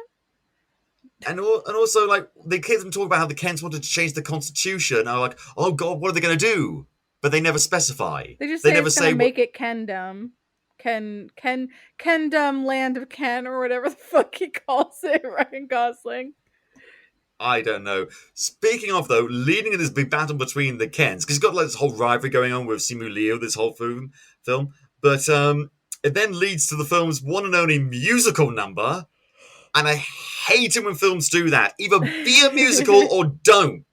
It is weird. It did come out of nowhere, but I did very much have fun. I did love it. It was like I'm just a Ken. Be anywhere else, I'll be a 10. It was quite good. Yes. And the fucking the like jazz fight dance, the fucking West Side Story. They wear like tight black t-shirts like in Greece or something, I don't know. But then they suddenly show them getting along, like he suddenly holds hand with all the Kens and the fight's over, just like... Also, one of the business guys, when they get there, gets shot? Which is wild, because Ken was like, one of the Kens was like, we don't have guns, how are we gonna fight the other Kens? He's like, that's fine, we have tennis rackets and volleyballs, we'll fight them with that. And they did. And then as like when they're doing the actual fight, as they're the executives are walking down the beach and being like, oh my God, this is fucked up, one of them gets shot in the arm, and he's like, well, how did I get shot? And then Will Ferrell's like, don't worry about it. That's not funny. That's contradictory. You can't set up a rule in your universe and then immediately break that rule for comedic effect. I swear, I thought they were going to go down a route of like this toxicity, and this was not the answer. Like the Barbies did it, but this was not the answer, because now introducing this level of violence is going to create weapons in the Barbieland, and they didn't do that. It meant nothing. Because that would be interesting. Yeah. And then they realize, oh shit, we didn't do the whole parliament thing, the whole vote thing. Oh shit. And it means the Barbies are now back in charge. The status quo has been restored. And at this point, I was thinking, like, Is it bad that I think that's a bad thing? Yeah, there's like nothing, and like can we have some position in government? You can have a very low position in government, and maybe someday you'll have as much power as women do in the real world. It's like, that's not a good thing. Feminism is about equality, you dumb shit. It's not about women being in charge of everything. It's about everyone having the opportunity to be in charge of anything, no matter what your gender is. That's it, you dumb fucks. Yeah, it doesn't. It's like, do you feel? I mean, I don't feel bad. Like, I do love the scene where Barbie feels bad about being Oh, yeah. mean to Ken. She's like, I don't like him, I don't love him, but I don't want him to feel bad. Like, I don't want to be mean to him. And it's like, he fucking did a whole coup. Like, he brainwashed people and overthrew the government. I think you can hurt his feelings. And that I really appreciate it, because that's something that's like, no matter how terrible someone is to you, the kind of default you want to do is be nice to them. And it's like, even You are not the caretaker of other people's feelings. Yeah. At least, especially when they throw a coup. And the sad thing is, that bit of self-awareness in that, if they did a bit of self-aware in that scene, would have been really welcome. And it was in other scenes, like, for example, the bit where Barbie breaks down in front of Weird Barbie later in the scene, before that whole thing, saying she doesn't know what whole thing. She's feeling very bad about herself for the first time ever, and then Helen Mirren interjects for the first time in about an hour, saying this point would be made much better if it weren't for the casting of Margot Robbie or something like that. Yeah, it was like, she said, I'm not stereotypically pretty, and it's like, note to directors, if you didn't cast Margot Robbie, this point might have been made better. And that was kind of funny and self-aware, but didn't. Although it did kind of ruin the tone of the scene a little bit, but I was aware of that. Just, I mean, like, it does, like, I don't like it in the way of, like, it kind of subtly puts Margot Robbie on a pedestal of, she's playing Barbie because she's the most perfect person, when the whole point of the movie is that Barbie doesn't need to be a perfect person. Like, so Margot Robbie's not a perfect person. She's a person. So saying in your own movie that the point doesn't hit as much because she's Margot Robbie and she's perfect doesn't make any goddamn sense. It's self-aware, but it's also self-defeating. And if they had a bit of, I guess if they had a bit of that in the Ken scene, but then we wouldn't have gotten Ken saying, okay, I know I did a coup, I know I tried to turn this place into a Mojo Dozo Castle House, blah, blah, blah, blah, blah. But, you know, when you're not looking at me, I feel bad about myself. Kill him! Yeah, the Ken was just so, like, they kind of just forgive him. At first I sympathised. At first I did, because it's just like his whole identity, because of the real world and shit like that, means he's defined by Barbie. It's Barbie and Ken. And they do reference that throughout the movie, but then he does this horrible fucked up shit, and he knows that Barbie does not like this, and does it purely because he wants power and adoration, and then we're meant to feel bad for him, and he still doesn't get it. He still tries to kiss Barbie on more than one occasion. He keeps saying no, and... I did like the line where he's like, when I found out it wasn't about horses, I wasn't even that interested anyway. That was kind of funny. But confirmed Ken is a horse boy. But the whole thing, it ends with him finally realizing that he can define himself by just himself. He is Kenuff. Yeah, that hoodie... it is definitely a very simplistic, like, wow, you guys just forgave the war criminal, huh? Cool. But also, I really love that hoodie that he was wearing. Again, it's a distraction. It's a fucking distraction. It tries to blind you with the neon and the vaguely clever stuff in order to get away from what is a real problem, and then finishing up with saying, hey, we're back to being a matriarchy, but it's okay, we'll give you a little bit. And it's like, you can't just throw sexism back in the face of these other people that, you know, are reverse patriarchy, and now it's a matriarchy, because that's not okay. That's not okay. It was right there. It was right there. A reasonable middle ground where everyone works together to support each other and love each other, respect each other, and everyone's equal. And it's not just Barbies and Ken. It's everyone. It was right there. It's that's a simplistic but still effective message, and they couldn't do that even right. Choke on a slice of shut-up cake, you unfathomable swamp crab! It's frustrating, but I do think the movie gets a little bit of redemption next thing happens, although that is kind of out of nowhere. Ruth Handler revives in Barbieland. It's revealed she's a ghost. Ooh, yeah. But then she has a long talk with Margot Robbie. And Margot Robbie's been pretty much breaking down by this point because the movie remembered she's supposed to have a character arc. They missed out on that for quite some time. But it feels like she thinks like, I'm glad things are going back to the way they were. I'm not, but anyway. And but it feels like she's been through too much. She doesn't have an ending. She does. Oh yeah, she does. They keep on focusing on this whole ending thing, right at like the end. Barbie. They didn't right mention at the it end. before. Yeah, and not even talk about what it means to be in the real world, what it means to be human, though they do touch upon that. But then Barbie, it should have been a conversation about flaws and how they're okay. And that is referenced, but it's more about endings out of nowhere. Yeah. And that I guess a little bit with, about purpose. The conversation with Ruth, though, and like her showing Barbie what it means to be human and what it means to be a human woman and like all of that footage, that made me cry. Like that whole section of like showing her, hey, this is what your life is going to be and this is what people are, and Barbie's like, I want it. And like that decision for herself, just it feels really good. And it actually lines up very well with another scene early in the film, which is looking at people, like just like people watching and see people laughing, people arguing, people alone by themselves, clearly feeling very despondent. And it kind of made me think, this is what I wanted. This is a random tangent. This is what I wanted from the fucking Little Mermaid. I didn't watch The Little Mermaid. Not the live action one, the original one. I wanted her to put the human world on a pedestal, but then go there and realise that it is not everything it was cracked up to be. And that didn't happen, obviously, in that movie. I wanted her growth to come from that, but that's kind of what happens in this. Yeah, and when Barbie's sitting on that bench and she's like watching everyone, like she sees an old woman next to her and she just says, "You're beautiful." And the woman's like, "I know it." And that like, it's a hint that's like, Barbie might be afraid of the cellulite, but I think that's what she wants. She wants to grow old.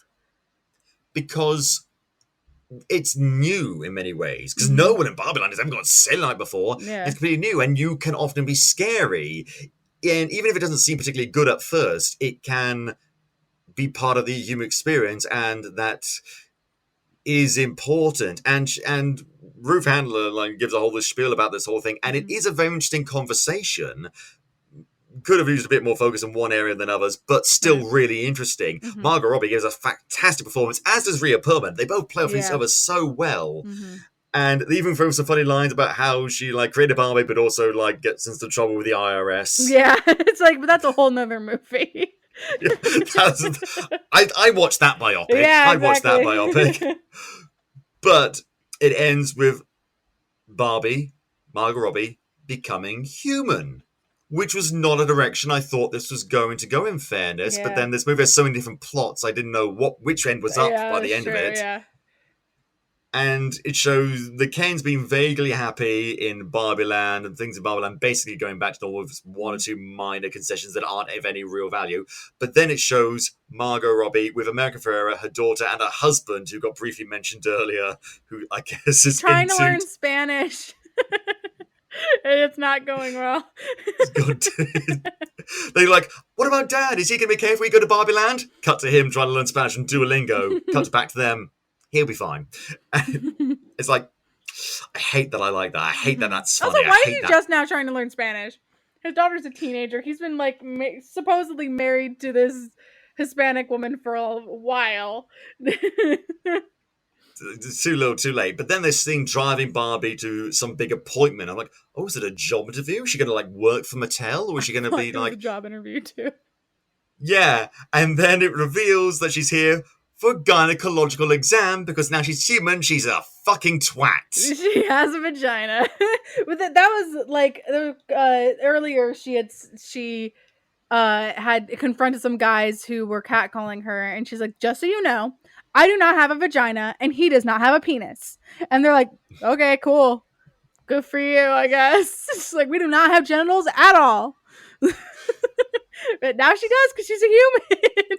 Which felt really disingenuous because those people were just a second ago catcalling her and shit like that and be very inappropriate. It's like, that doesn't seem naturalist to me. But then it shows like she now finally has a vagina, and that's how the Barbie movie ends with Barbie finally getting a vagina. She refers to herself as Barbara Handler.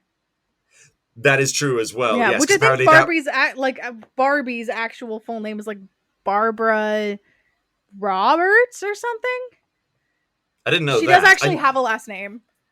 I found out through this movie that Barbie was named after Ruth Handler's daughter, Barbara. I did not know that before, and that was very interesting. But Barbara Millicent Roberts. That's her full name. So first of all, I now have to live the knowledge that I know Barbie's full name. Thank you for that, Alex. Second of all, I do not know how to feel about this ending. It's both stupid and hilarious and pointless, but also kind of interesting and also kind of meaningless at the same time. It's this entire movie boiled down to one slightly off-color joke. Yeah.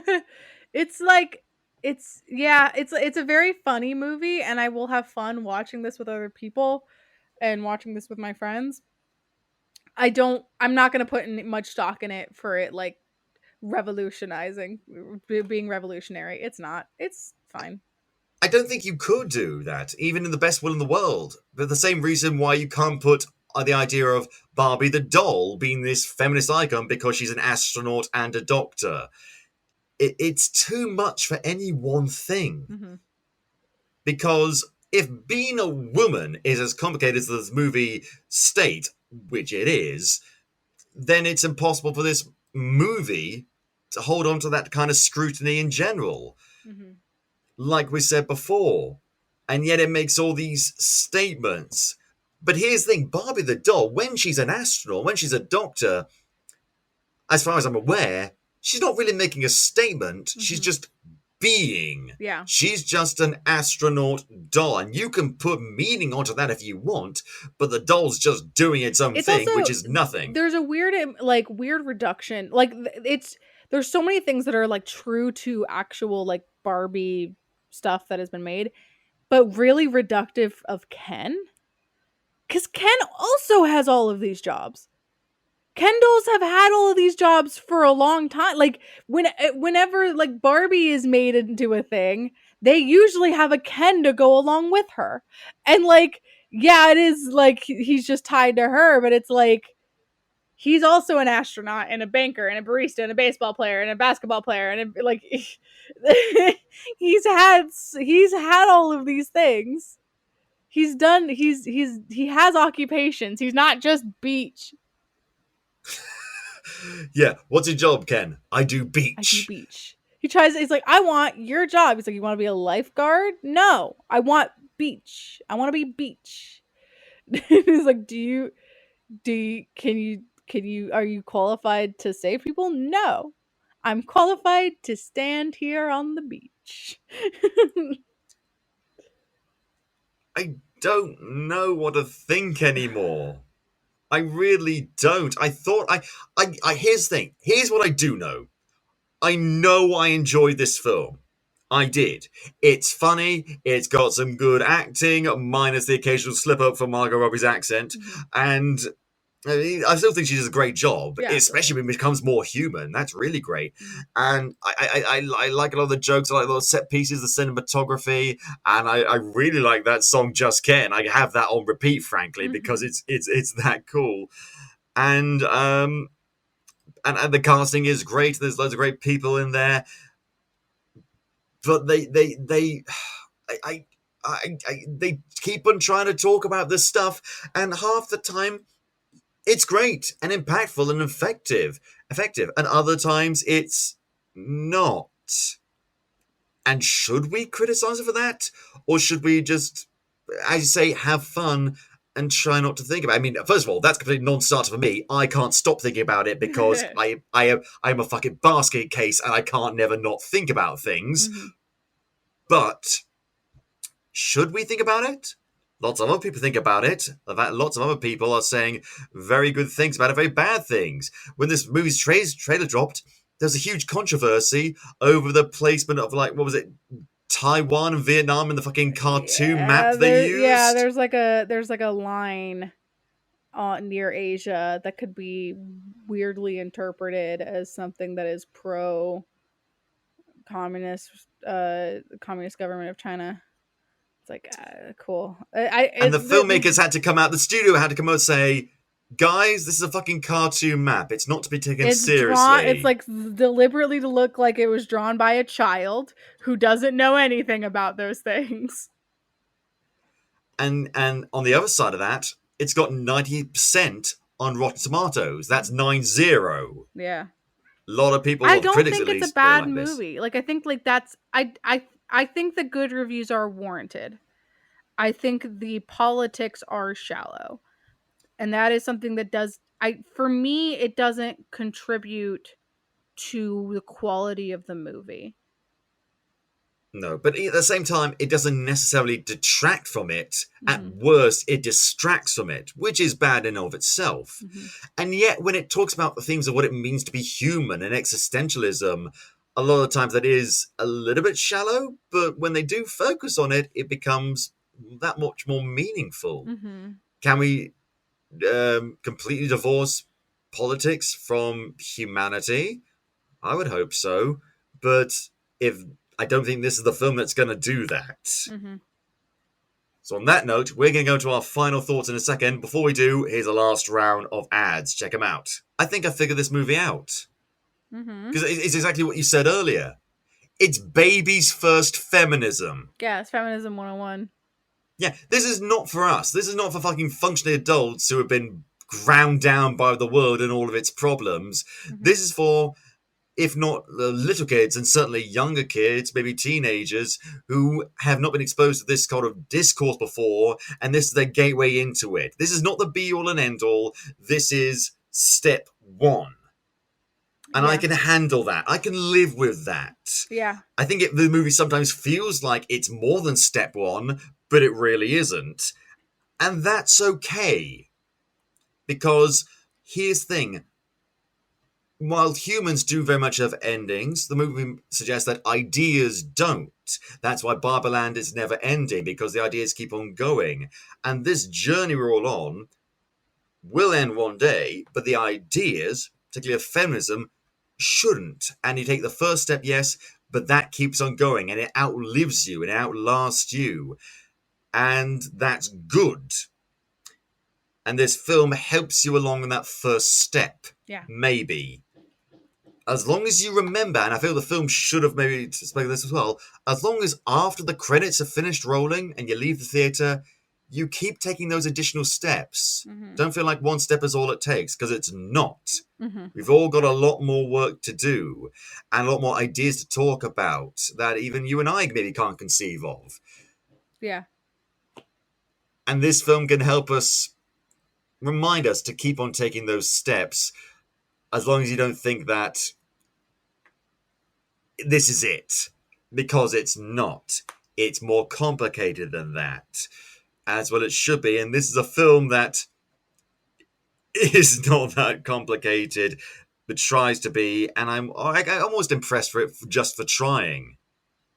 Yeah, it's a good start, and it's not the end all be all, and I do not want to knock it for not being the end all be all. Like, it wasn't going to be everything. That was just... In fairness, I think that might be a bit down to the runtime as well. It's a relatively short movie. It's 114 minutes, which is not completely short, but it's not overly long either. I didn't feel like I needed more. I kind of felt like I did. Yeah, I don't know. I didn't feel like there was anything that felt super rushed. It just feels... It feels like a series of episodes, honestly. It feels like a mini-series, less than a movie. Yeah, I completely agree, yeah. And who knows what that would have looked like if they actually gone that direction. Yeah. But I am glad I saw it. And I think there's a lot of people that are really, really cool. I like the Greta Gerwig. I think she's fantastic. And Noah Baumbach. I love all these actors, of which there are many. Honestly, we even talk about quite a few of them even. And it's amazing they made this way after going through nearly 10 years of developmental hell. Yeah. Films rarely come out of that, if ever. Yeah, and come out of that well. Yeah, and it came out at such a weird time as well, with the strikes, with Oppenheimer upside of it, and to the point where a lot of other people are sort of emulating it. Apparently, there's a bunch of, for the upcoming film Chicken Run, the sequel to Chicken Run, they have put some marketing in there to emulate Barbie. Like, there's a picture of one of the characters saying, he's not Ken, but he is a hen. Okay. I saw yesterday, the new Saw movie, Saw X, was moved up an entire month. It was supposed to come out the same day in October as Five Nights at Freddy's, and I think they wanted to get away from that. But now it is coming out the same day as the Paw Patrol movie, and so they're like Lionsgate and Paramount are like trying to push that now, and it's like those are so disparate. Like it's almost too much because it's not going to be a double feature. No one's going to do that. No, literally like, no what one. 6-year-old is going to go from Paw Patrol to Saw? Yeah, That's not going to happen. Vice versa. Like, no. And this is a clear example of the studios trying to push something that happened organically. Like, the studios say, hey, let's team up Barbie and Oppenheimer. That's something like just casual movie-going audiences noticed and made kind of fun of, but also embraced.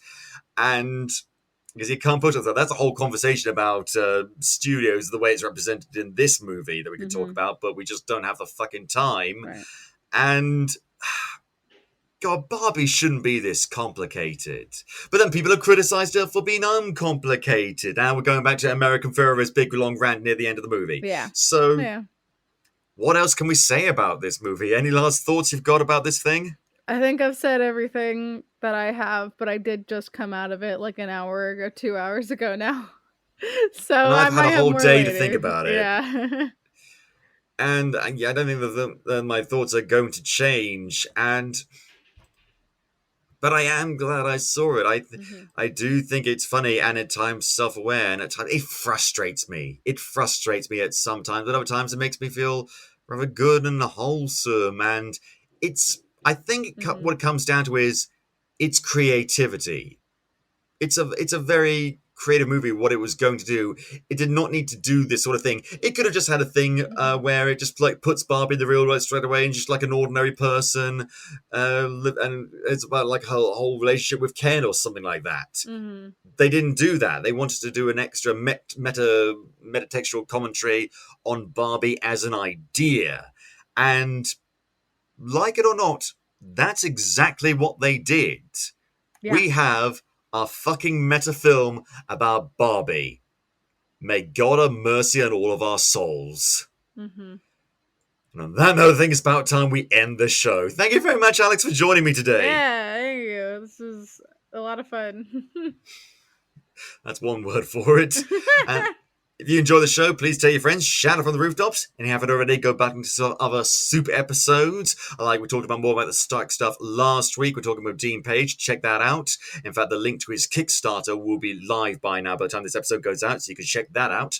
And you can listen to the show on iTunes, YouTube, Spotify, Amazon Music, or all good podcast apps, or podgapers.com. If you want to get in touch with us, suggest show topics, or maybe come on the show yourself, you can find us on Facebook, Twitter, and Instagram at APTUHYC. Thank you very much to Dan Harris for our logo, the lovely microphone, the red and blue 3D glasses, those are mine. And thank you for listening. This has been Podcapers, the official podcast of A Place to Hang Your Cape.